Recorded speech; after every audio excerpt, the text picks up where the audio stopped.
quiero... De él es el que habló el doctor Eduardo Afani el primer día, que lo alabó tanto, que ya va a venir el doctor Sánchez. La clase anterior, que fue de asma, tal vez no... Yo en realidad dejé pasar un par de detalles. Y uno de estos normalmente tiene implicancia porque en el examen le pueden llegar a preguntar qué pasa cuando un asma se descompensa, un paciente asmático se descompensa, qué es lo que hacemos, cómo evaluamos el grado de severidad y qué recursos terapéuticos tenemos. Y esto ya lo saben. Hablamos el otro día de que ahora no tratamos el asma bronquial, que sea leve, no grave, severo, grave, sino de acuerdo al nivel de control. Es decir, está controlado el asma toda vez que la medicación que le demos, cualquiera que sea de la que vimos, lo tiene sin síntomas diurnos, nocturnos, exacerbaciones, visitas a la sala de emergencia y uso abusivo de una medicación de rescate. Eso sería el control ideal. Está bien, y que tenga aparte una muy buena calidad de vida. Pero a veces, a pesar de la medicación y algunas formas graves, como la que yo le dije, la asma grave, que es la que a pesar que le tiramos con todo, no se controla, se descompensa. Y tiene lo que llaman exacerbaciones. Toda enfermedad, que vamos a ver desde el punto de vista inmunológico, hay que tener cuidado con las exacerbaciones. Y bueno, estos son los principales signos de alarma que ustedes pueden tener. Algunos son bastante inespecíficos y otros son específicos y algunos no tenemos que tener tanto temor y otros sí tenemos que tener mucho temor, ¿no? Es decir, que tenga taquipnea o sibilancia. Para ustedes, si un paciente lo revisan, está teniendo una sibilancia impresionante de la salida del aire durante la respiración, con los bronquios cerrados y por eso silba. Pero mientras silba quiere decir que entra y sale el aire. El problema es que esa persona que cuando estaba silbando mucho, en un momento no silba más, dentro del contexto de otros signos y síntomas que va a tener, son signos de gravedad. Así que eso no es tan específico.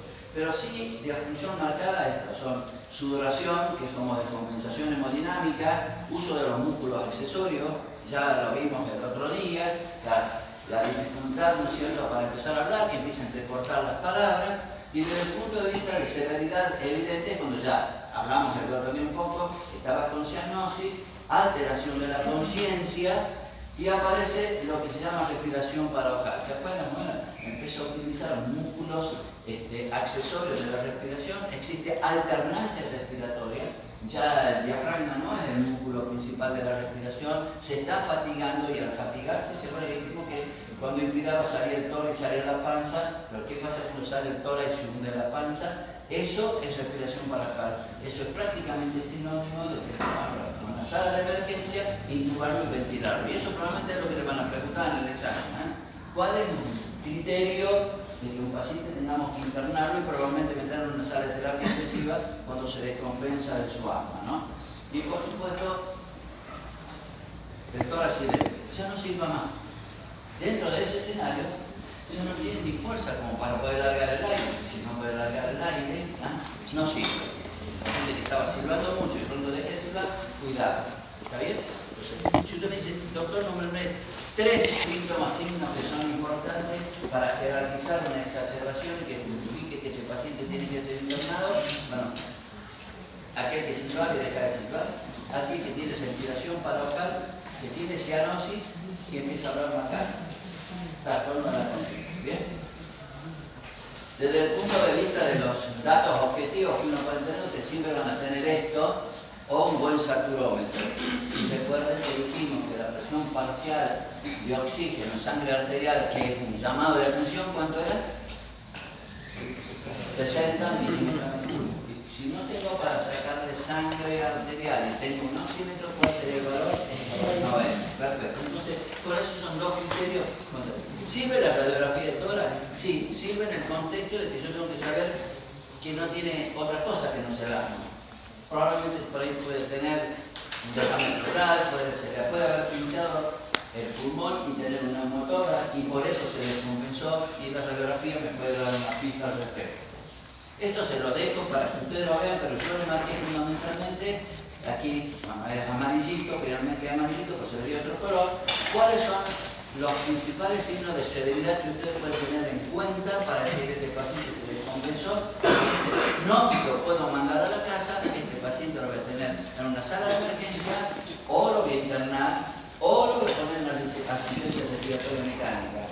Asistencia respiratoria mecánica, que mi severa hipoxemia con con hipercamia, porque ya no ventila, tiene respiración parófala, y cuando ya no puede ventilar, alguien tiene que ventilar por él, y ahí se lo intuba y se lo ventila. ¿Está bien? Entonces, esto se lo dejo para que ustedes vean que hay algunos parámetros que ustedes siempre ven. La frecuencia respiratoria, los datos críticos son que tenga más de 30 por minuto. La frecuencia cardíaca por arriba de 120 por minuto. ¿Está bien? No van a tener un medidor de pico flujo, que yo les traje ahí uno para mostrarles, para poder tomar esto. Pero si ustedes tienen un medidor de pico flujo, que son esas especies cerbatanitas donde sopla el paciente y tiene una caída de más del 60% de lo que normalmente tiene, otro criterio de severidad importante. ¿Está claro? Y el uso de los músculos accesorios que es permanente. Sibilancia, ausencia. Un poco lo que yo le digo. Nos fijemos en los datos de manifestaciones severas y esos son los que justifican una internación en el paciente para cuando le preguntan en el examen. Bueno, esto un poco más de lo mismo, los criterios de internación también se los dejo. No vayan a un libro a estudiar, tomen esto y yo creo que nadie le va a pedir más que esto, es repetir un poquitito más. Esto se descuartelizó, pero esto es del grupo español que yo creo que se aviene mucho más a la idiosincrasia que nosotros tenemos dentro de lo que es la medicina respiratoria en nuestro país. Lo seguimos mucho a los españoles, mucho más que a los anglosajones, y ustedes pueden de aquí sacar todos los datos de qué es lo que van a hacer. El problema es que ellos se manejan con esto permanentemente en la guardia, tienen un medidor de pico flujo, y ese medidor de pico flujo, a ella le voy a mostrar un pico flujo de tipo electrónico que también le mide el verso 1, apenas sopla, le da el verso 1 y el PEF, que es el pico flujo expiratorio máximo que tiene el paciente. Y cada uno de ustedes tiene un valor normal. Y cada uno de ustedes, si fuera asmático, debe decir mi valor normal son 550 litros por minuto. Si me cae por debajo del 60%, 30%, eso yo ya tengo que tomar una actitud terapéutica. Bueno, estos son los medicamentos que hay que utilizar. Yo se los dejo porque la clase de hoy es EPOC, pero ya sepa cuáles son los criterios y qué es lo que tengo que hacer cuando viene un paciente en una sala de emergencia. Le pongo un dedal, me mido la oximetría, si tengo un PEP, lo hago soplar. ¿Se imaginan uno que llega, visto alguno una mojarra en la arena, un pescado en la arena?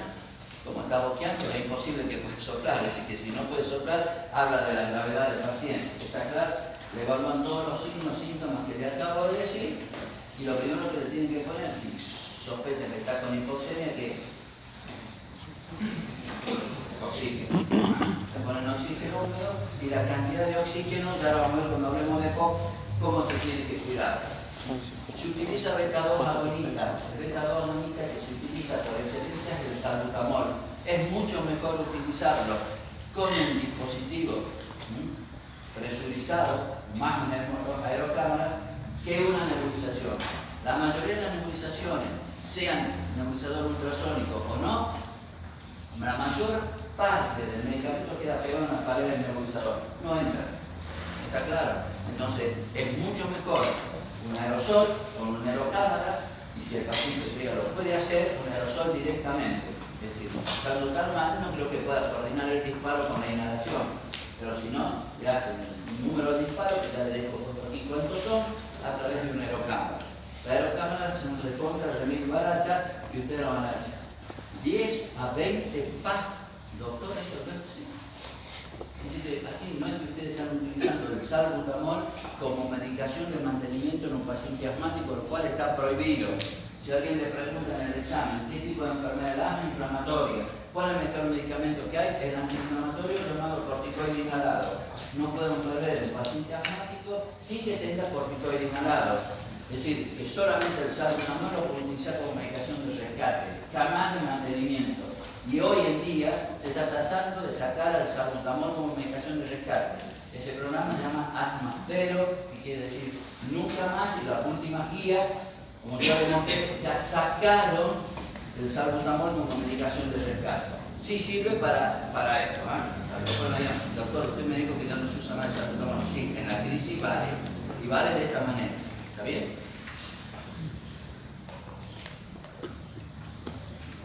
Bueno, aquí con los corticoides.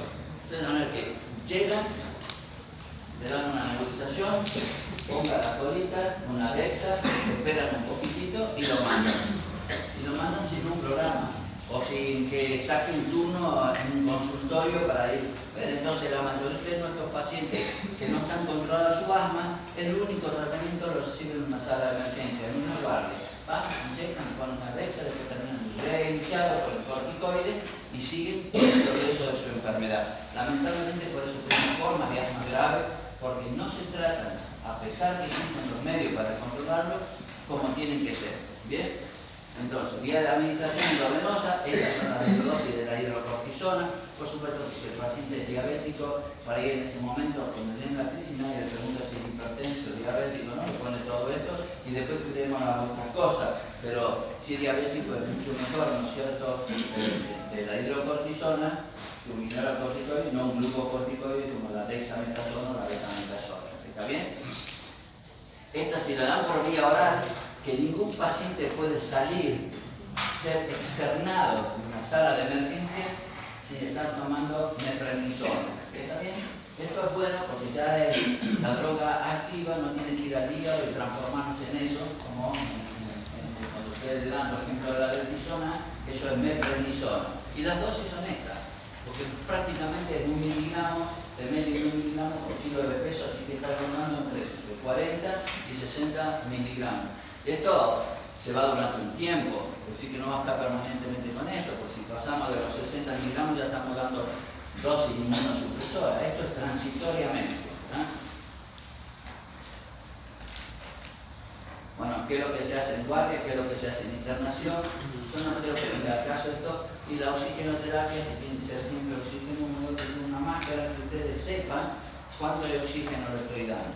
Cuando hablamos de insuficiencia respiratoria, hablamos, pero con una máscara, que tiene una presión inspirada, si me dice que es 30%, y cada, por ejemplo, 4 litros, que le dé 30%, porque la máscara ya le dice ahí al sistema Venturi al 30%, yo lo tengo que multiplicar por 5 y me tiene que dar 150. Si no me da eso, es porque hay algo que no está, existe una patología que no lo permite, y ya vamos a hablar de eso, y si no me dice el respiratorio. Bueno, esto le dejo porque es de los españoles, me parece buenísimo, digo para que ustedes lo suman y lo tengan cuando se hacen amigos de esto, porque es bastante amigable, es fácilmente manejar a un paciente en la guardia. ¿Está bien? Entonces ya sabemos cuáles son los criterios que pueden llevar a un paciente asmático a que nosotros lo veamos en una sala de emergencia, cuáles son los criterios que nos hacen pensar que no tan solo tiene que quedarse en la sala de emergencia sino internarse,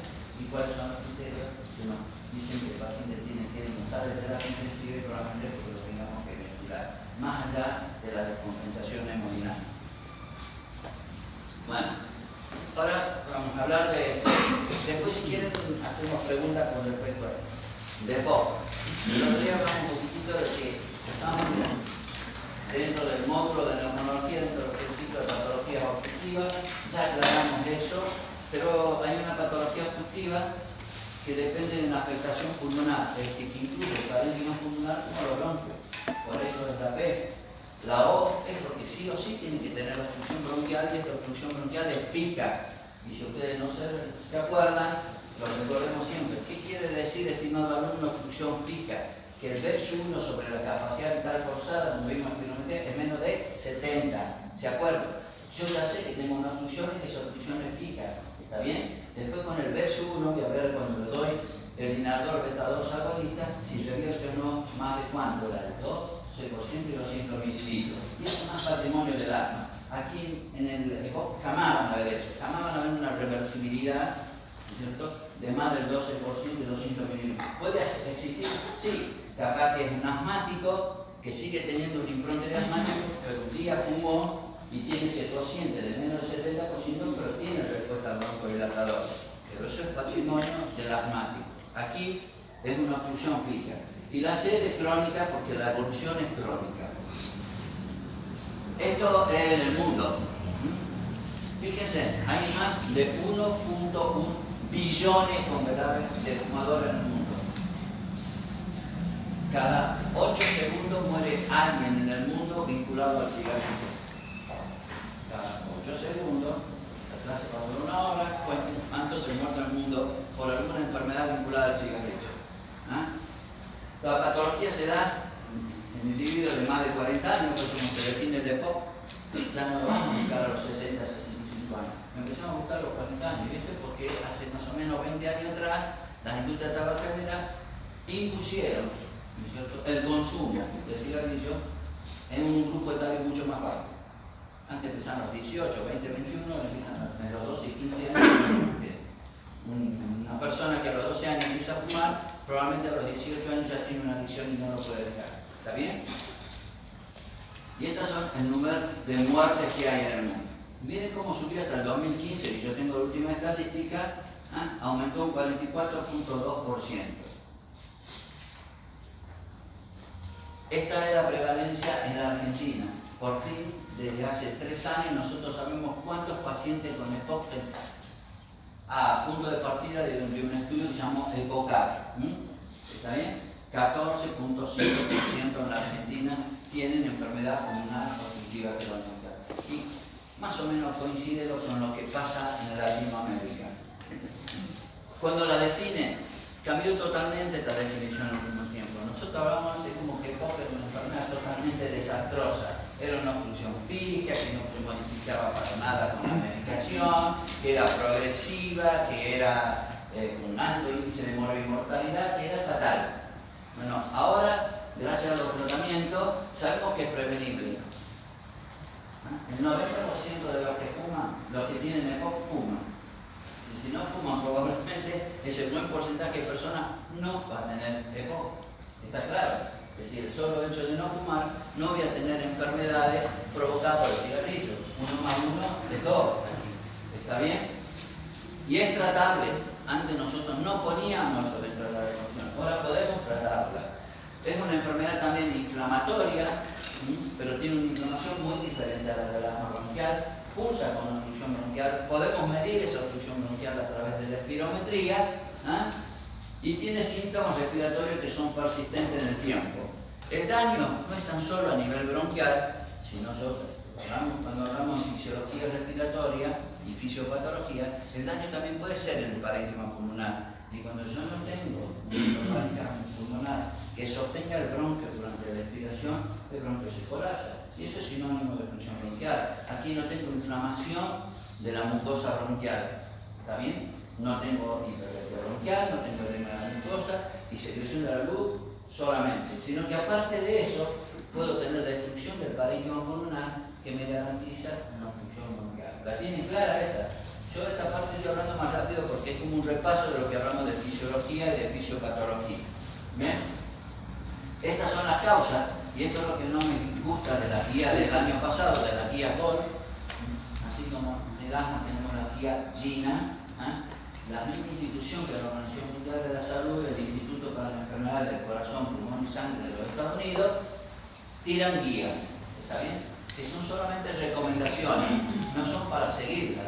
De hecho, esta guía, GOL, como la guía CINA, tiene más de 145 páginas. Si ustedes creen que están destinadas para el médico de primera instancia de salud, imposible. Es un libro para leerlo. ¿Sí? Entonces tiene que ser un faro que nos oriente a qué saber hacer en determinadas situaciones y reconocer un paciente, pero no más que eso. Entonces se viven peleando los líderes de opinión al respecto para ver qué nuevo alcanzan con un dato científico evidente cada año. Y a mí lo que me gustaría es que deberían poner esto primero. Si yo sé que de los que tienen EPOC, el 90% es por tabaco, ¿por qué no pongo que la causa principal es el tabaco y otros gases tóxicos que podría inhalar? Las exacerbaciones, al igual que en el asma, marcan el ritmo evolutivo de esta enfermedad. Un paciente que está volando a esta altura con el EPOC, cada vez que tiene una exacerbación tiene un par de escalones menos y queda aquí. Le cuesta muchísimo volver a la situación. Es decir, prevenir las exacerbaciones y tratarlas en tiempo y en forma es fundamental para que el paciente no tenga una evolución que no sea agradable. Y esto mismo pasa cuando vemos fibrosis pulmonar idiopática, a donde la fibrosis pulmonar idiopática también tiene exacerbación y cada exacerbación que tiene lo deja mucho peor al paciente. ¿Bien? la principal causa de muerte en el mundo para el 2020, esto ya hemos llegado hace 2 años atrás, son las cardíacas, segunda, el accidente cerebrovascular, y ya está tercero para el 2020, ya está ahora del 2018 el EPOC. Es decir que lo que pensábamos desde el punto de vista estadístico que en el 2020 iba a ocurrir, ya ocurrió hace 2 años atrás. ¿Está bien? Y lo peor de todo es que hay un montón de personas que padecen de esta enfermedad que antes de morirse se transforman en esto. ¿Está bien? Incapacidad para hacer cosas, no tan solo mala calidad de vida.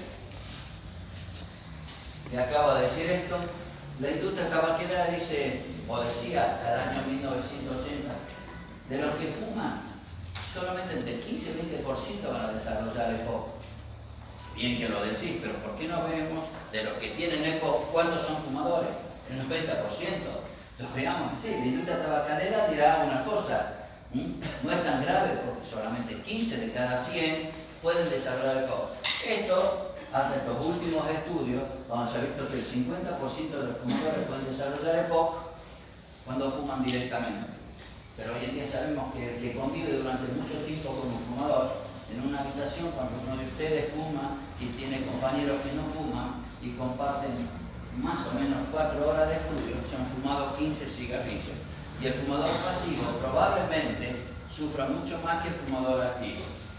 El humo que sale después de haber hecho una seca es mucho peor que el que sale directamente de la colilla. Y esa es la corriente lateral del cigarrillo más lo que elimina el fumador, se llama humo de segunda mano y es tremendamente dañino.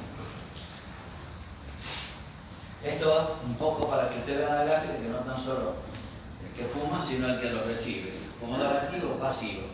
Y doctor, ¿y cuánto tengo que fumar para desarrollar EPOC? Y bueno, la verdad es que hubo un punto de corte que se lo tomaron en el año poco antes del 2000, a donde dijeron, mira, vemos que la mayoría de las personas que fuman un número determinado de cigarrillos durante tanto tiempo tienen mucho más riesgo para. Y estos son 10 paquetes año. Y no quiere decir que si, por ejemplo, vos fueras fumadora, en el año te fumo 10 paquetes. No, esto surge de esta relación. El número de cigarrillos que fumo por día, dividido por lo que tiene cada cajita, que son 20, así que el denominador 20 es siempre fijo, y eso lo multiplicamos por los años de fumador, desde que dio su primera quitada hasta el año que sigue fumando. Y entonces, eso da el número paquete año, la relación del número de cigarrillos que fumo por día, dividido en 20 por los años de fumadores. Y si eso da más de 10 paquetes año, o 10 por arriba, perdón, 10 o más paquetes año, tengo riesgo de desarrollar EPOC. Esto mismo lo vamos a ver cuando hablemos de tabaquismo, por arriba de 10 paquetes años, tengo más predisposición a ser adicto a la nicotina del tabaco. ¿Está bien? Es decir, saquemos una pequeña cuenta. Si yo fumo 20 cigarrillos por día, ¿está bien? Y he fumado 10 años, ¿cuánto sería? 20 cigarrillos por día dividido en 20 es 1. Y eso lo multiplico por 10 años y me da 10 paquetes. Pero puede ser que yo fume, ¿no es cierto?, 10 cigarrillos por día, pero he fumado 20 años. Me sigue dando el valor, ¿me entiendes? Es decir, que esto se corre de acuerdo al número de cigarrillos y los años de fumador. Esto es un poquitito para hacer que esto nosotros tenemos, nosotros hicimos un estudio en los altos valles, sobre todo en Tafí del Valle, y no encontramos EPOC por consumo de biomasa. Biomasa es el consumo del carbono de la leña cuando la queman, y hay gente que todavía se expone a eso porque sigue cocinando con leña o sigue calefaccionándose con leña. Hay un factor genético que es el único que está establecido, que es el déficit de alfa-1-antitrypsina. Todos tenemos una cantidad en sangre, a nivel de los tejidos, a nivel bronquial, a nivel alveolar, una cantidad de antitripsina. La tripsina, ¿no es cierto?, son enzimas liberadas por los macrófagos y por los gérmenes, que una vez que se inflama el bronquio, se liberan estas proteasas, y estas proteasas lo único que quieren es destruir el parénquima pulmonar. Está claro, quieren destruir, son como Pac-Man. Y nosotros tenemos que tener antiproteasas para bloquearla. Si hay un número determinado de proteasas y tengo el mismo número de antiproteasas, el partido queda empatado, no hay destrucción del parénquima pulmonar. Cuando esto no ocurre, porque no tengo prácticamente nada en sangre, la destrucción del parénquima pulmonar me lleva a tener enfisema pulmonar que tiene obstrucción crónica al flujo aéreo y que es EPOC y que ocurre mucho antes de los 40 años de edad. ¿Está bien? Bueno, un poquito de esto ya le hablé, es decir, no todos los que fuman desarrollan EPOC, evidentemente hay un polimorfismo genético que te predispone a desarrollar la enfermedad, ¿está? Y dentro de eso hay mucho de esto. Que yo tengo una predisposición genética, hay una exposición a factores modificadores. ¿Qué quiere decir esto? Yo nací perfectamente bien, pero en el primer año de vida tuve una bronquiolitis o tuve una infección respiratoria. Esto me dejó mis bronquios susceptibles para, y de pronto un buen día me transformo en fumador, y ahora el cigarrillo, en esos bronquios que no son los mismos, si yo hubiera tenido, si no hubiera tenido una bronquiolitis, desarrollo la enfermedad pulmonar obstructiva crónica y genera polimorfismo genético. Es decir, que aquí hay un medio ambiente que tiene muchísimo que ver dentro del contexto del desarrollo de la enfermedad. No hay una relación directa. ¿Cómo tengo la enfermedad? Está claro. Esto un poquito para los que vean, aquí que es muy importante, a diferencia de lo que vimos en el asma bronquial, las interleuquinas que actúan o interactúan aquí para desarrollar el proceso inflamatorio son diferentes. Y van, por un lado, a inflamar el bronquio y sobre todo a producir una gran modificación en la estructura del moco. El moco que producen los pacientes que tienen EPOC y tienen un fenotipo que se llama bronquitis crónica, que ya vamos a ver qué es lo que es un moco muy característico, muy espeso, que obstruye mucho los bronquios en forma tenaz. No es una planita común y silvestre, uno la raspea y la saca. ¿Está bien? Entonces, podemos seguir dos caminos. Uno, el de la destrucción del parénquima pulmonar, y no sabemos por qué se sigue ese camino, por qué existe esa predisposición y un poco a lo que me acabo de referir, qué puede haber pasado conmigo en el desarrollo natural de mi árbol respiratorio y tejido pulmonar para que yo siga el camino del enfisematoso. Más allá, el enfisematoso, el que tiene déficit de alfa-1-antitrypsina, siempre tiene enfisema pulmonar. Pero hay otro que, a diferencia de eso, endurece su bronquio por la inflamación, tienen un moco porque tienen hipersecreción, por hipertrofia, hiperplasia de las glándulas de secreción, por aumento del tamaño de las células calciformes, y el moco este me embarra la cancha y entonces lo que tengo es un bronquítido crónico. Yo ya estoy viendo que tengo dos tipos de patología diferentes, dos fenotipos diferentes. Uno que es el bronquítico crónico y otro que es el enfisematoso. Y eso dentro del contexto de lo que son las enfermedades, la gamma fracción del asma bronquial, está el bronquítico crónico y el enfisematoso. Dos fenotipos diferentes. Pero puede ser que tanto el bronquítico crónico como el enfisematoso no tengan EPOC, porque para tener EPOC tienen que tener obstrucción pulmonar fija. Y ustedes por eso van a ver que este rectángulo marca la obstrucción bronquial fija. Es decir, que el bronquítico crónico que está fuera de eso es solamente un bronquítico crónico, pero no es un EPOC. Y el enfisematoso es solamente un enfisematoso, pero no es EPOC. Entonces, guarda con la pregunta de examen. Un bronquítico crónico, ¿cuándo es EPOC? ¿Qué tengo que hacer para que yo sepa que EPOC? ¿Qué estudio tengo que hacer para ver si tiene obstrucción bronquial? Espirometría. Muy bien. ¿Y cuánto me tiene que dar el BEPS1 sobre capacidad vital forzada? Menos 70%. Aunque ustedes no lo crean, la definición de EPOC es con un dato objetivo, que está dado por la espirometría, y es sinónimo de un cociente de BEPS1 sobre capacidad vital forzada menos del 70%. Si tiene 71, no es EPOC, por más que todos expectores, el falta del aire, todo, y la pucha que lo escuchó, porque en realidad yo estoy en contra de eso. Tiene pico de pato, curva de pato, parte de pato, y no es un pato porque la espirometría dice que es 71%. Está claro, por eso el dato de la espirometría dice bien hecho, etcétera, etcétera. EPOC puede ser un fenotipo enfisematoso o bronquítico crónico, siempre y cuando tenga obstrucción bronquial fija. Obstrucción bronquial fija es 1 sobre capacidad vital forzada menos del 70%. Desde el punto de vista clínico, el bronquítico crónico es lo que figura en todos los libros y son claros. El torcedor y expectoración de casi todos los días durante 3 meses seguidos durante 2 años consecutivos. ¿Está bien? Ya estoy pensando en una persona que si lo reviso es ruidoso, si tose y expectora, las secreciones se mueven, etc. Ya estoy pensando en ese tipo de patrón semiológico. ¿Está bien?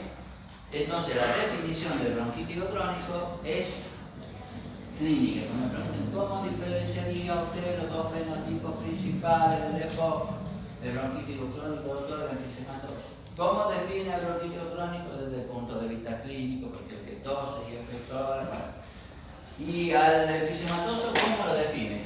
Y aquí hay una desestructuración del parénquima pulmonar, lo dijimos. Hay ruptura del parénquima pulmonar. Ocurre esto. ¿Está bien? Miren cómo es normal. Cuando es normal, el parénquima pulmonar alrededor de un bronquio tracciona hacia afuera y el bronquio está abierto. Cuando expira, disminuye algo. Pero si yo no tengo estos tensores que me abran, porque está roto el parénquima pulmonar, durante la expiración va a tener un colapso del bronquio y va a tener, obstrucción bronquial. ¿Está claro? Es decir, que la definición de esto es más bien anatomopatológico. Y otro hora uno pensaría que debería haberle sacado un pedacito de pulmón, pero no, un estudio anatomopatológico que diga, mira, tiene destrucción de parénquima pulmonar.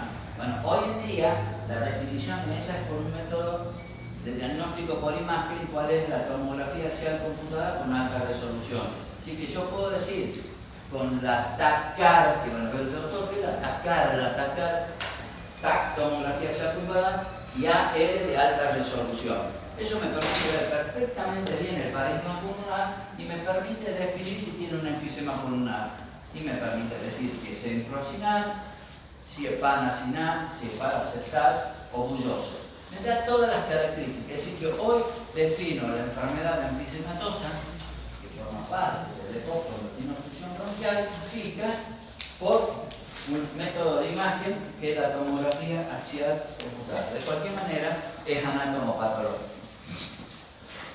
Los síntomas que tienen estos pacientes, ahora estamos hablando de EPOC, ahora lo meto en la misma bolsa al que tenga bronquitis crónica como al que tenga enfisema pulmonar.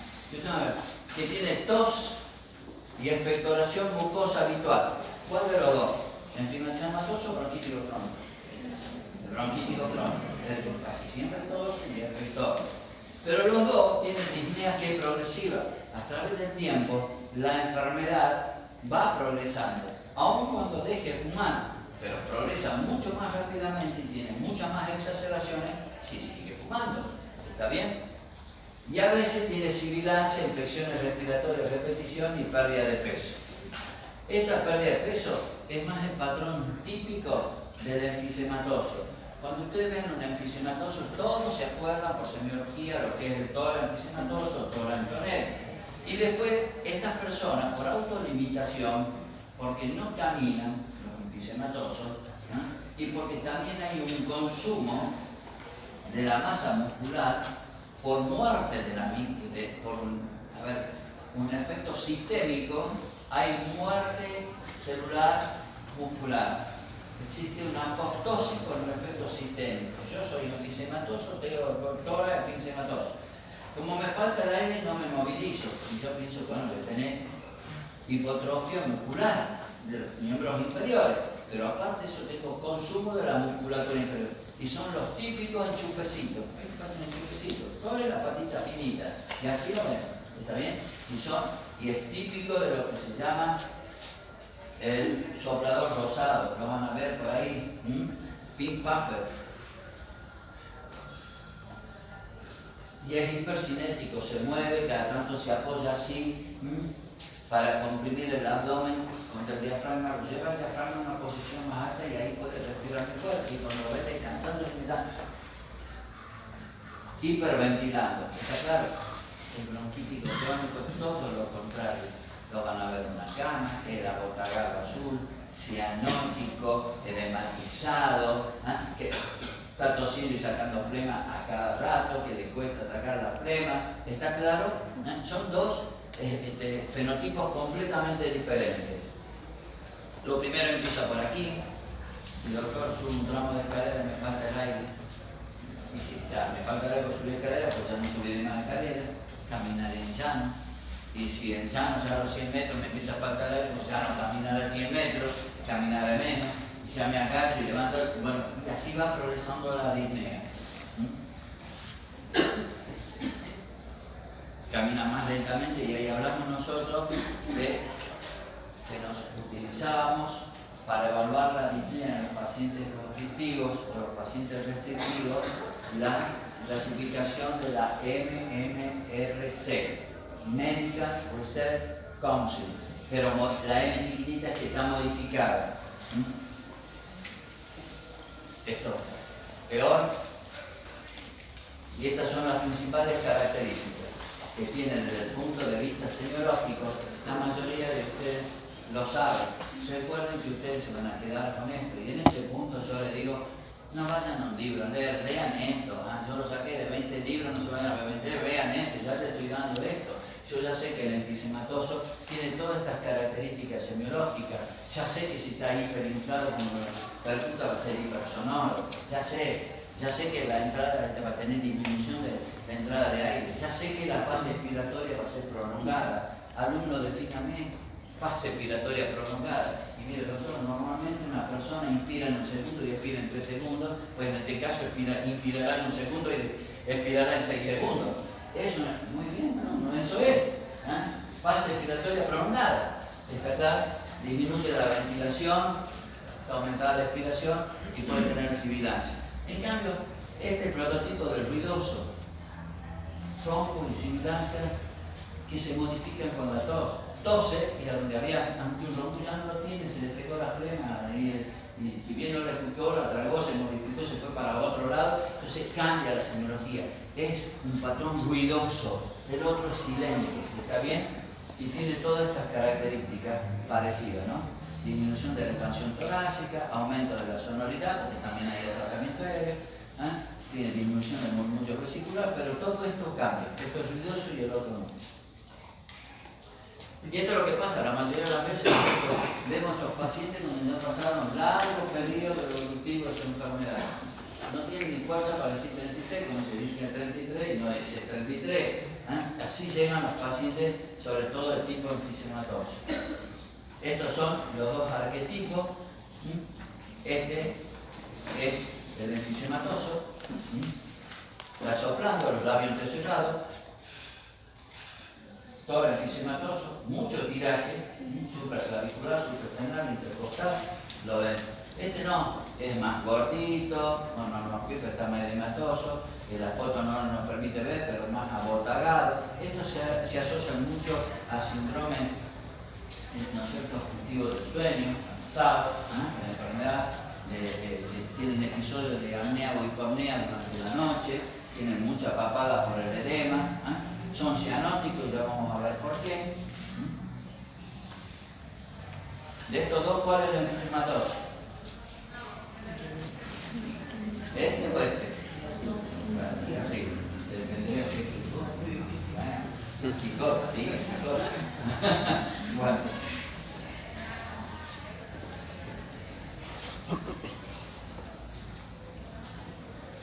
Esto nos pasa normalmente. No sé qué carajo es el EPOC, confunden el EPOC con el enfisema. Doctor, médico, clínico, me ha dicho que yo tengo un EPOC. ¿Le hizo una espirometría? No. ¿Estarían de acuerdo? ¿No tiene EPOC? Ahora las pinditas de pájaro, pico. No es un pato. Sí, nunca le hicieron una espirometría. Si le dicen, ¿le han hecho una espirometría? Sí, doctor, si yo la tengo. Le dieron 4 disparitos de salbutamol, esperaron 20 minutitos en la sala de espera y le dijeron, vuelve a entrar, señor, y yo de nuevo. No, doctor.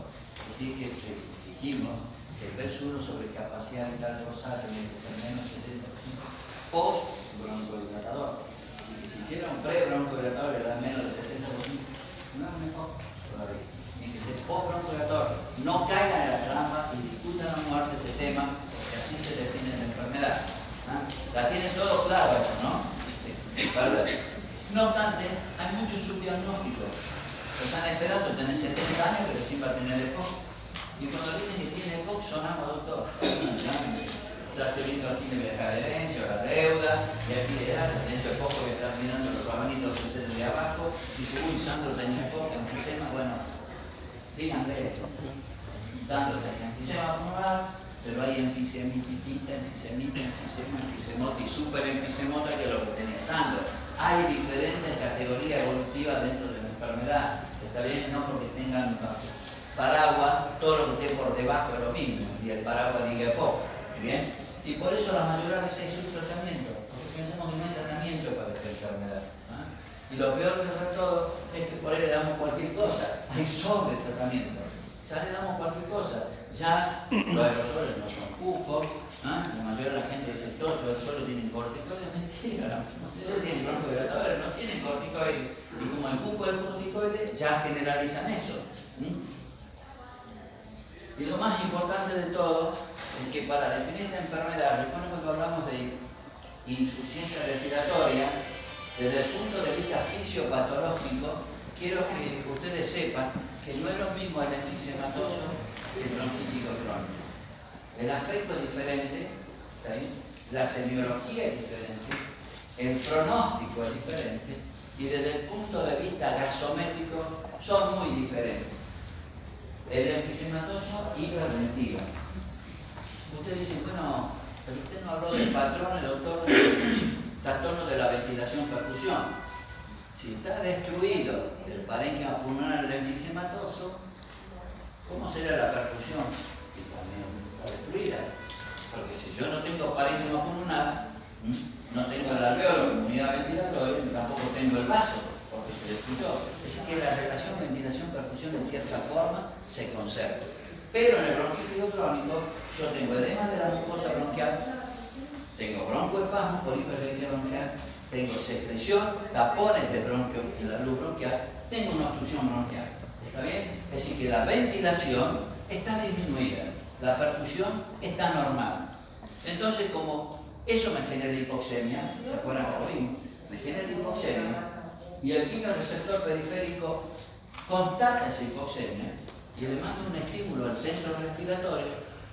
Maestro, metemos la ventilación, aquí abajo no estamos oxigenando mal, y el centro respiratorio cumple con su premisa, aumenta la frecuencia ventilatoria. Toda actividad ventilatoria, el más, significa también consumo de oxígeno. Así que si yo tengo que ventilar con mayor frecuencia, mi músculo diafragmático, los músculos accesorios por la obstrucción bronquial que ocupan para sacar el aire, porque tengo una obstrucción al sacar el aire, consumen oxígeno. ¿Está bien? Y el centro respiratorio se la escucha. Están consumiendo mucho oxígeno. Yo estoy mandando el dato de que aumente la ventilación y la hipoxemia que tenía no mejora mucho.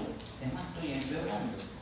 Estoy consumiendo más oxígeno que el que puedo aportar por hiperventilación porque tengo tan mala obstrucción bronquial que no me lo permite. ¿Qué hace el centro respiratorio?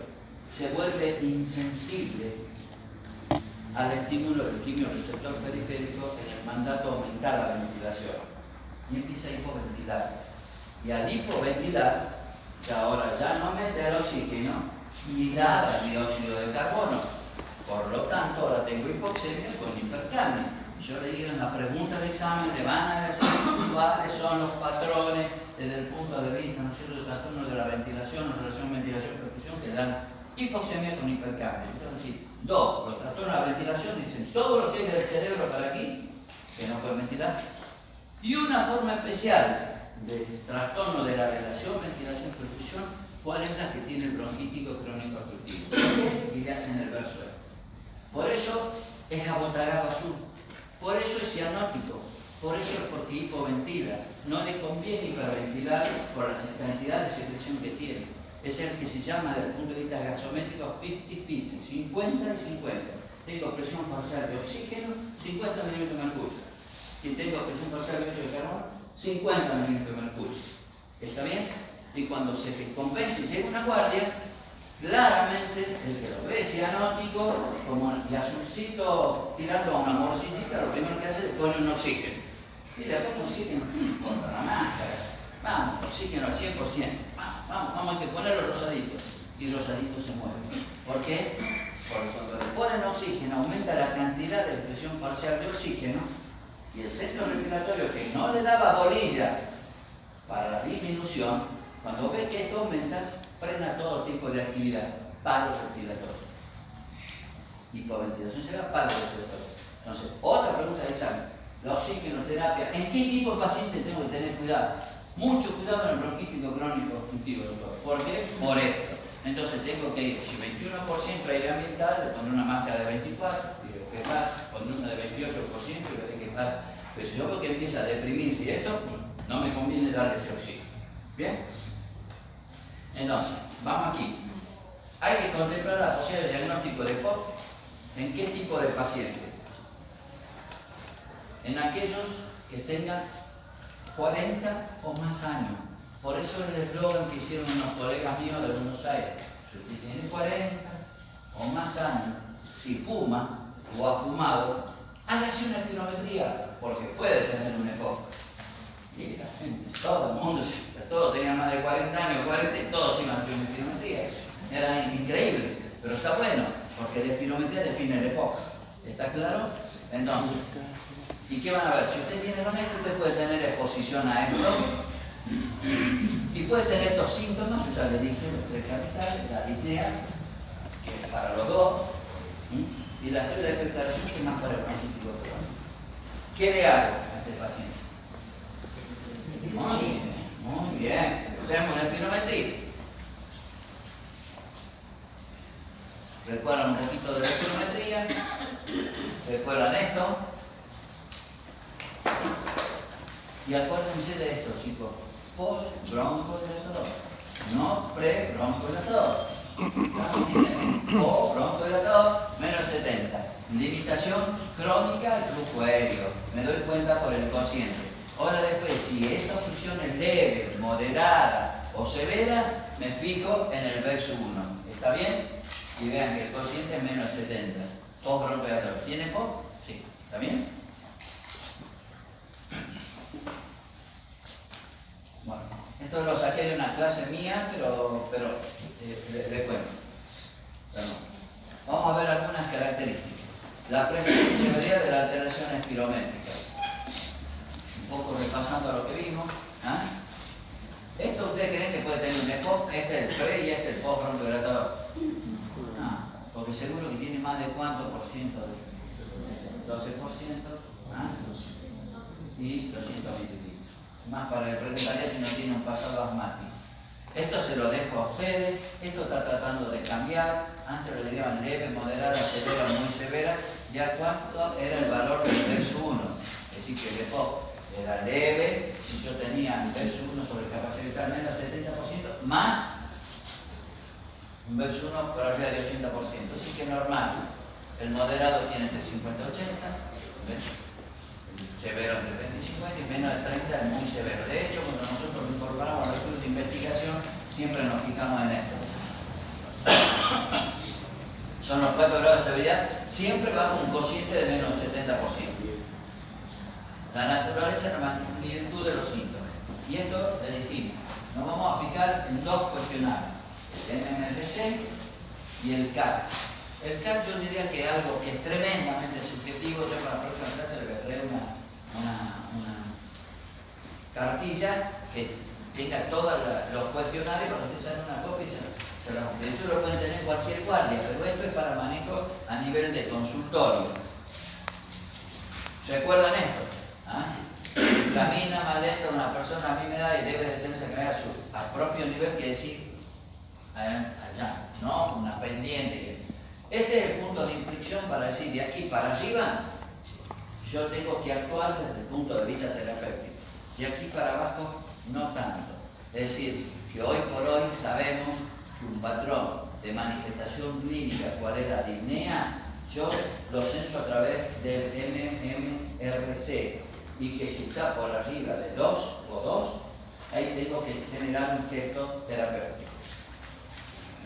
Este es el otro del CAP, a donde se ha tomado un puntaje de 10. Esto para mí, estas preguntas son tremendamente subjetivas del paciente.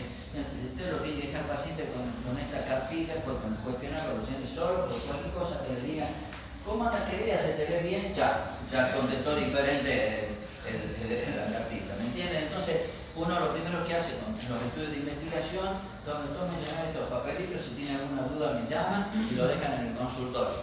Porque cualquier cosa que le digan antes, cualquier cosa que hagan antes de una espirometría, lo que quieran decir, después vas a entender esto, lo vas a llenar diferente a que cuando recién llegó a la clínica. Y para mí, lo más importante de todo es que hace rato que con un grupo de médicos en Argentina venimos diciendo que el CAT más de 10 no es igual que el MMRC más de 2. Y hoy en día ya se cambió eso. El profesor de Inglaterra, el doctor Paul John, dijo, sí, yo me equivoqué. El valor que es compatible con 2 para arriba del MMRC no es 10, es 18. Y nosotros ya lo veíamos antes. Bueno, la historia de exacerbación en riesgo futuro es importante. ¿Qué es una exacerbación? Es algo que ocurre fuera del contexto de cómo se siente el paciente estable. ¿Está claro? O si el paciente vive tosiendo y expectorando, ¿cómo puedo saber que eso ya no es una exacerbación? No, eso es su forma estable con la medicación, la falta de aire tiene un nivel, la tos tiene un nivel, la flema tiene un nivel, y cuando por arriba de eso ocurre algo, yo considero que puede ser una exacerbación, pero que pone el sello de que realmente es una exacerbación, cuando yo tengo que hacer un gesto terapéutico diferente al que venía teniendo el paciente. Tengo que cambiar la medicación o agregarle algo a la medicación. Y eso es el sinónimo de una exacerbación. ¿Está bien? Entonces, ahora sabemos que yo puedo evaluar el estado de un paciente que tiene POC por si tiene exacerbaciones o no tiene exacerbaciones. ¿Está bien? Y también sobre si tiene síntomas o si no tiene síntomas. Y el síntoma que más me fijo es el de la disnea. No me está fijando, usted escuchó 10 mililitros, 30 mililitros, 1 litro. No puedo medir eso, pero sí mido la disnea. Es decir que los síntomas los mido a través de la disnea y las exacerbaciones las cuento de acuerdo a cuántas exacerbaciones tuvo el paciente el año previo. Venimos a la consulta. Usted el año previo se ha descompensado y ha tenido más tos de la que tenía, ha tenido más flema, cambió el color de la flema, de esa flema que era blanquita se volvió amarillenta o verdosa. Sí, doctor. Y el alcohol, sí, yo antes subí una escalera, ahora apenas camino. Entonces tiene los 3 síntomas. Aumento de la cantidad de moco, cambio de la coloración del moco y aumento de la disnea. Y vine a encontrar un doctor y me vio tan mal que me dio un corticoide por vía oral, doctor, gestoterapéutico. Vos tuviste una exacerbación. ¿Está bien? El año previo. Los 12 meses previos. Y eso es fundamental. O si tengo una sola exacerbación, tengo 2 o más, cambia el criterio de donde yo lo encasillé al paciente para cambiar la medicación que venía utilizando. Y por eso, esto se medía antes. Las guías 2.1, 2.3 y veas que se ponían los valores espirométricos que acabamos de ver. Bueno, han dicho, ¿para qué carajo hacemos esto si no hay tanta influencia entre... No puedo correlacionar un verso 1 de 70 con que tenga más tos, más flema o se sienta peor. No se correlaciona la espirometría con los síntomas. Entonces, mantenemos esto para que la perrada general de médicos pueda hacer diagnóstico de una exacerbación y manejar a estos pacientes, y no sea exclusivo, ¿no es cierto?, de los médicos especialistas. Entonces, dejaron, este cuadradito, y esto es lo que hacen, diagnóstico confirmado, ¿por qué? Por espirometría. Evaluación de limitación del flujo aéreo, post-broncodilatador, ¿está bien? Evaluación de síntomas y riesgo de exacerbación. Y eso es lo que voy a ver ahora. Evaluar síntomas y si tiene exacerbaciones o no. Y voy a dividir en este cuadrito, a donde lo pongo A, B, C, D, y no quiere decir que yo voy a transitar de A a B, de B a C y C a D, no. Yo lo encuentro en un punto de inflexión determinado del paciente que puede ser cualquiera de esos. Y van a ver que aquí yo voy a evaluar lo que está aquí, de aquí para arriba y de aquí para arriba, la clínica, a través de la MMRC y a través del CAP. ¿Está bien? Y vamos a decir que si yo tengo un MMRC de 0 a 1 y un CAP de menos de 10, el gesto terapéutico va a ser diferente a que si yo tengo más síntomas. Y en este grupo de aquí yo puedo tener B o el D, y en este grupo de aquí el A y el C. Y voy a dimensionar las exacerbaciones de aquí y de aquí. Es decir, en el grupo de abajo puedo tener de 0 a 1 exacerbación o hospitalización, y de aquí tengo 2 o más exacerbaciones o más de una hospitalización. Es decir que yo en esta línea vertical censo tasa de exacerbación del año previo, y aquí abajo censo síntomas y veo cómo son los síntomas y cuál es el número de exacerbación. El grupo A tiene muy pocos síntomas, no le dan 2 kilos de broncodilatadores, pero tampoco ha tenido exacerbación el año previo, no ha tenido ninguna hospitalización y ha tenido menos de una exacerbación. Pues bien, no le voy a dar tratamiento para prevenir las exacerbaciones. Pero en el grupo B resulta que yo ya tengo muchos síntomas. ¿Está bien? Porque el CAT es más de 10 y el MRC es más de 2. Entonces seguro que tengo que tratar ¿qué cosa? Los síntomas. ¿Pero voy a prevenir las exacerbaciones? No, porque no he tenido el año previo exacerbaciones. Pero miren si yo me voy al grupo D. El grupo D es muy sintomático y ha tenido 2 o más exacerbaciones el año anterior o una hospitalización. Y ahí hacemos un freno. Ustedes por ahí se pueden desconcertar. Desde el punto de vista general para los estudios de investigación, nosotros dividimos a las exacerbaciones, todo lo que dijimos que tiene el paciente y que merecen cambio de terapéutica si ha tenido exacerbación moderada. ¿A quién le llama doctor exacerbación moderada? Cuando tuve que darle corticoides por vía oral y o antibiótico por su exacerbación. Es decir, una exacerbación va a ser moderada, anterior, si el paciente recibió corticoides por vía sistémica y o antibiótico. ¿Está claro? Perfecto. Ese es el cambio terapéutico. Entonces, para el grupo que está D, tienen que haber tenido por lo menos el año previo 2 o más exacerbaciones moderadas. O bien una sola, independientemente de lo que le hayan dado, lo tuvieron que hospitalizar. Es decir, que una hospitalización equivale como a 2 moderadas. Una descompensación que lo lleva a la hospitalización es como 2 exacerbaciones moderadas. Y esa exacerbación se llama severa cuando se hospitaliza y moderada cuando le doy corticoides y o antibióticos. ¿Ahora está claro? Entonces, por eso lo van a ver aquí. Usted dice, ha tenido más de 2 exacerbaciones moderadas o más de una con hospitalización. ¿Está bien? Y eso es lo que ven aquí. ¿Está bien? Riesgo de exacerbación en la línea vertical y aquí los síntomas. A donde haya muchos síntomas, ¿le voy a dar tratamiento broncodilatador? Sí, ¿está bien? Y donde haya muchos síntomas y exacerbaciones, aparte del broncodilatador, ¿qué le podría dar? Corticoides inhalados. Es decir que hoy por hoy, el único tratamiento donde se justifica corticoides inhalados, miren que para el asma sí o sí es corticoide inhalado, ¿sí? Que le puede dar broncodilatadores con corticoides inhalados es el grupo D. ¿Está bien? Le doy broncodilatador del mejor que hay, más corticoide inhalado. Hoy por hoy está esto. Yo discutiría si aquí le daría o no, porque este también tiene muchas exacerbaciones. Pero como hay un estudio que ha mostrado que 2 broncodilatadores asociados también previenen la tasa de exacerbaciones, estamos en ese juego. Entonces, aquí, vertical, nuevamente algunos síntomas. Tiene pocos. MMRC menos de 1. O 1 quiere decir que yo solamente o no me agito nada o me agito cuando hago grandes esfuerzos. ¿Se acuerdan? 0 y 1 de la MMRC. La 2 era que caminaba más lentamente y que era el corte punto de inflexión. ¿Está bien? Tengo algunos síntomas. Aquí tengo muchos síntomas, porque el CAT es alto, más de 10, o la MMRC es igual o más de 2. Ya aquí o me paro en los 100 metros, o prácticamente no camino nada, o camino más lentamente que otras personas de mi misma edad en los 100 metros. ¿Bien? En cambio aquí tengo mucho poco riesgo de exacerbaciones. Ya dijimos, bajo riesgo de exacerbaciones. ¿Le daría corticoide aquí? No.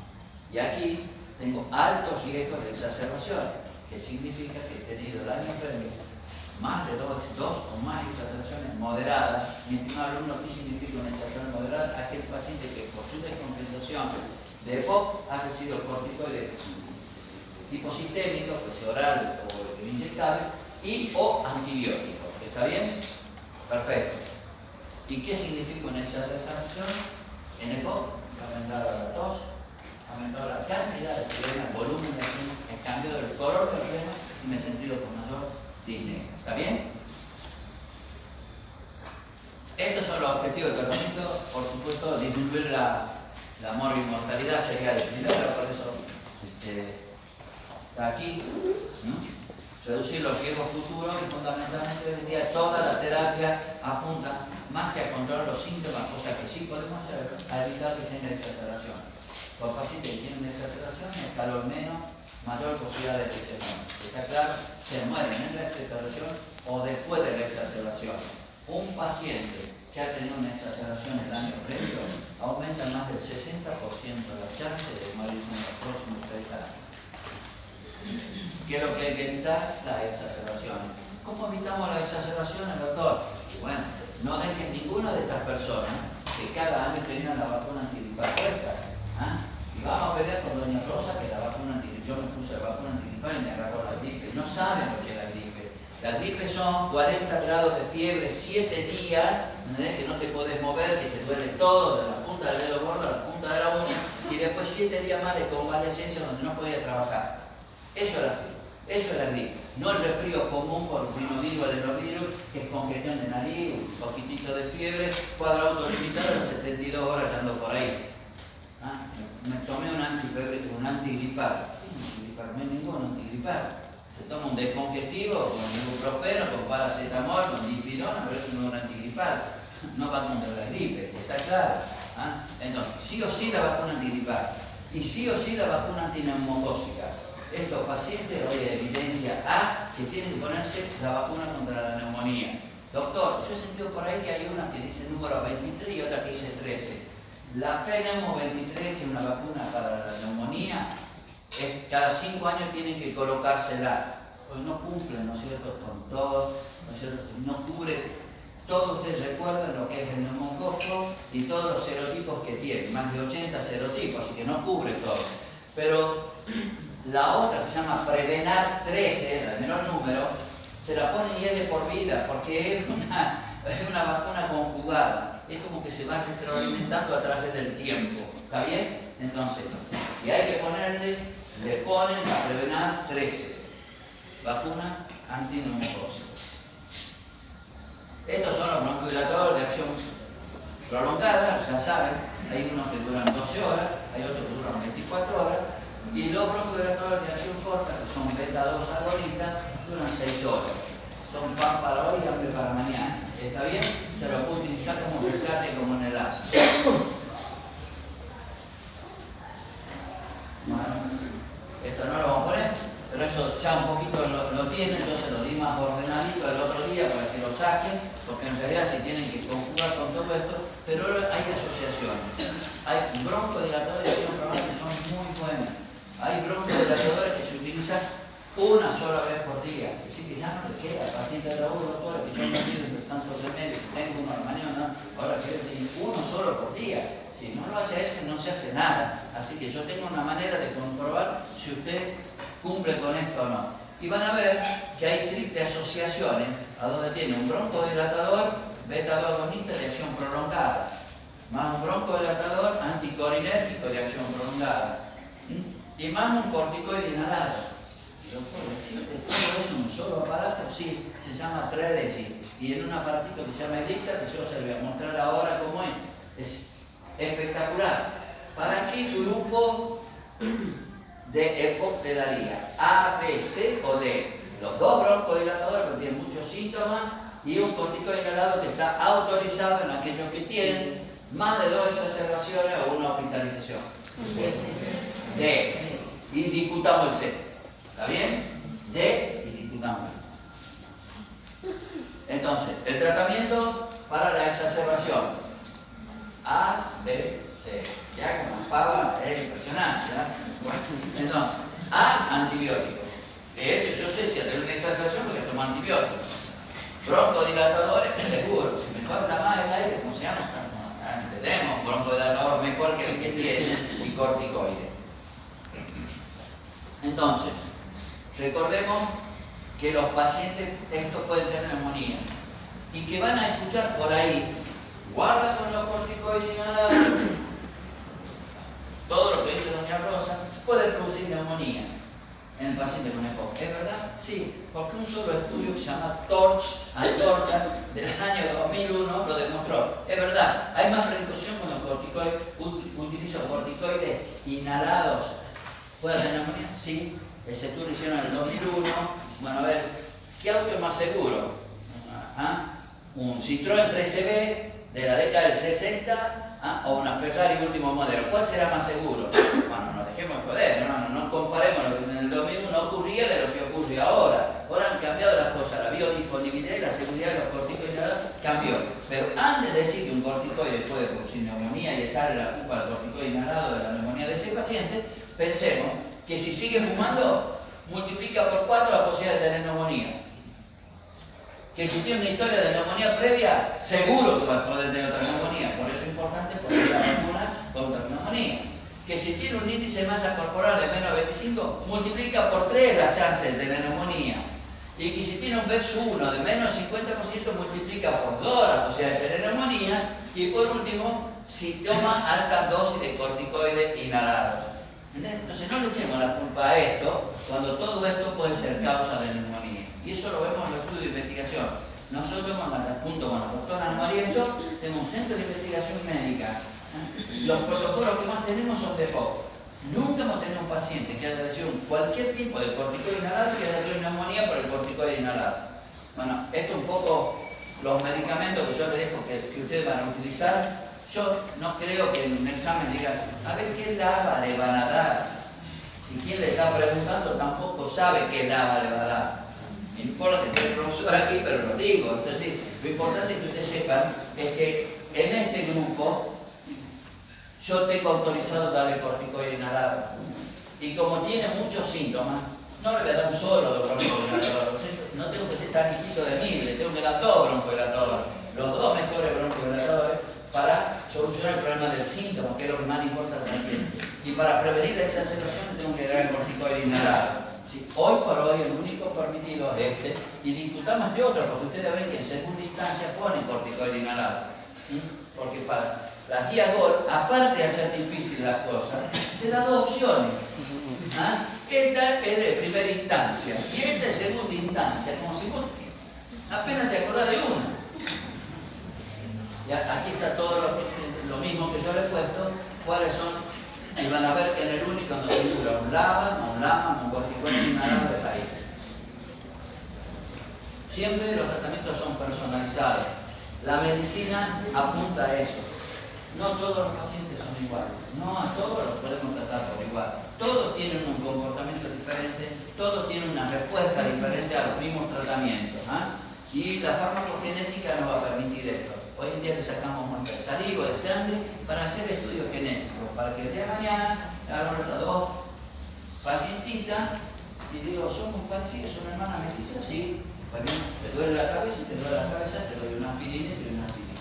A poco tiempo venís conmigo y decís, doctor, me revienta la cabeza y aparte esa aspirina que me da, me rompe el estómago, tengo una úlcera. Y bueno, qué bárbaro, doctor. No tengo más dolor de cabeza y ando perfecto, doctor. Si yo no creo, desde el punto de vista farmacogenético, hubiera sabido que vos ibas a producir esa respuesta, la medicación no te lo da. A eso apunta la medicina. ¿Bien? Entonces, si usted tiene 40 años, si fuma o ha fumado, si tose la mayoría de los días, si expectora la mayoría de los días, si respira con mayor dificultad que otra persona en su misma edad, ¿qué es lo que puede tener?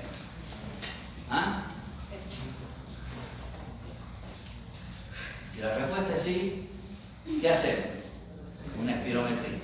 ¿Está bien? Y si esto es así, ¿qué tiene? Muy bien. Bueno. No sé, tengo 5 minutitos para mostrarle la mundo. ¿Tengo?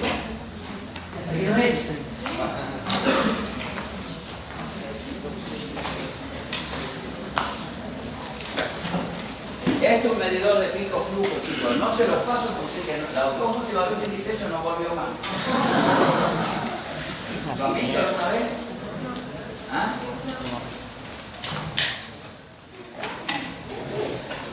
Y este es lo mismo, pero electrónico. Es decir, que aquí cuando sopla, no tan solo le da el PEP, sino el VEX 1. Toda guardia debe tener uno de estos. Esto que aquí tienen, debería tener, pero ya se le voló, cuando sopla, corre en fiel que le dice cuántos litros por minuto tiene. Entonces, si tú tienes un valor, tiene que ser considerado como normal. Aquí le dan los dos, el PEP y el VEX 1.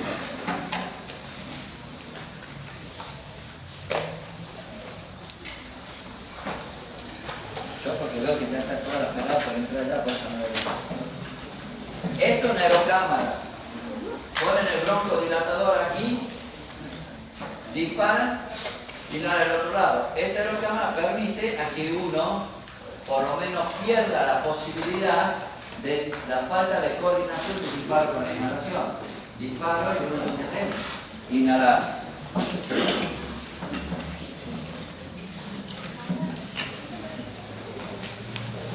Esto es lo que normalmente ustedes ven en aerosol. Lo tienen que abatir bien, hacer disparo, y van a ver que hay algunos que disparan y se abre así, otros toman los 20 centímetros. Es decir, que hay algunos que son demasiado truchos, y la clave es que esto que tiene aparatito, la válvula de ahí, sea bueno, porque si no presuriza como tiene que ser, no sirve para nada. Esta medicación es muy buena en aquellos que no coordinan el disparo con una aerocámara. No le voy a dar eso jamás a un parkinsoniano. ¿Está bien? Ni tampoco voy a ser tan malo de darle esto un polvo a una persona que tiene una parálisis facial. ¿Cómo va a funcionar? Esto es lo último que hay. Esto se llama, el mecanismo se llama ELIPTA. Se lo abre así. ¿Cuánto tiene la dosis? Y al correrla cambia, es decir que es para tonto. Es decir, tenía 30 dosis, venía el mes que viene, y al mes que viene sobra 5, porque hay 5 días que no te has hecho. Tiene esta ventana, ¿la ven? Esta ventana, cuando uno succiona, permite que por un mecanismo Venturi entre el aire por ahí, y de tal manera que el polvo va no en un punto central, sino heterogéneo, que permite que se pegue en la mucosa bronquial inflamada, y tengo harta chance, como dicen los chilenos, de que el broncodilatador A y el broncodilatador B se depositen en el mismo lugar y tienen un efecto sinérgico, o un broncodilatador con un corticoide. Esto, no sé si lo van a ver, pero tiene una niebla, ¿lo ven? Como una micronebulización. Es buenísimo, se llama soft, es como si vapearan, ¿no? Pero no le aconsejo el cigarrillo electrónico, es peor que el cigarrillo convencional, por la duda. Entonces, esto sería muy bueno que cuando disparen, no tengo que hacer mucha fuerza porque en parte llega. Lo que pasa es que esto hay que sacarlo así, bueno, yo lo sacaría así, para que ven. Viene tanquecito con el medicamento, esto por otro lado y esta tapa. Y estos son pacientes que tienen arriba de los 60 años. Apretar, después de que lo pongo, a ver, tengo que ponerle otra cosa, y no entraré aquí, y tengo que nunca dejarlo abierto porque cuando lo giro, seguro que se me escapa, porque lo estoy apretando. No hay que complicarle las cosas a los pacientes. Por eso, yo en parte de la próxima clase que voy a tener más tiempo, voy a volver a traer esto, se lo voy a dar a ustedes, lo van a empezar a pasar, les daré 10 cositas, con que vuelvan 5 ya estoy contento.